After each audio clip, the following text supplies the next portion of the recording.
Hey folks, Daily Landsblog for February the 25th, 2018. What did you say just before we went on, Case? I know you're going to make a point about how you fidget when you're not feeling well. No, I'm feeling good. That, No, I'm not saying that. I'm it's just making the annoying. point. Here, get a shot here. Get a shot. I Fortunately, gotta I'm not avoid wearing my- I'm my not pajamas. I'm not wearing a skirt, so it's okay.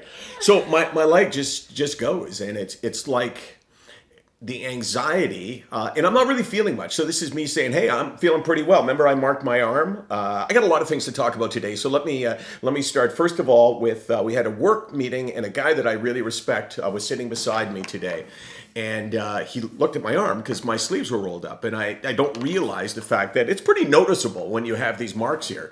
And he said, "What is that?" And I explained it to him, and it was like something clicked in his mind where I just made the point that I can lament the five or celebrate the empty space. And I'm choosing to celebrate the empty space. And it seemed to really make sense for him. I want to talk to you about the talk about mental illness in the United States in particular after the horrible occurrences or the horrible occurrence in the murders and the slaughter in Parkland, Florida.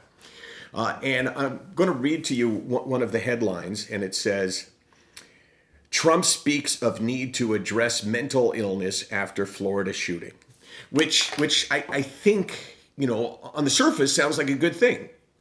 He's speaking about the need to treat mental illness. But the mental illness that he's talking about is not the one that I'm talking about. It's not these 5 marks on my arm. It's not the shaking of my knee. It's not your depression or maybe your suicidal thoughts or your feelings of inadequacy because of your illness, or maybe you're bipolar where you take these medications that maybe keep you balanced but really force you to put up with a lot of side effects. He's not talking about that. He's talking about something different. And it's like never talks about mental illness. And now all of a sudden, when something horrible happens, we have to deal with mental illness. So I'm all for that, obviously. But I'm all for the big picture. And also, a quote from Donald Trump, and this isn't me bashing Donald Trump. I mean, I'll do that on any given day. Trump condemns Florida shooting as an act of hatred and evil, vows to tackle mental health.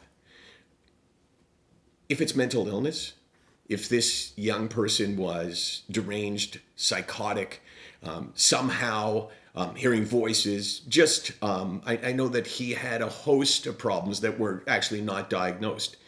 Is it really about the hatred and the evil? Is that not just kind of an easy way to talk about something that we don't understand? To me, it's not hatred and it's not evil. It's sickness. And if you want to deal with sickness, then deal with it, but not just after people are killed, but every day. How about the 40,000 Americans that will take their lives over the next year? How about us dealing with them?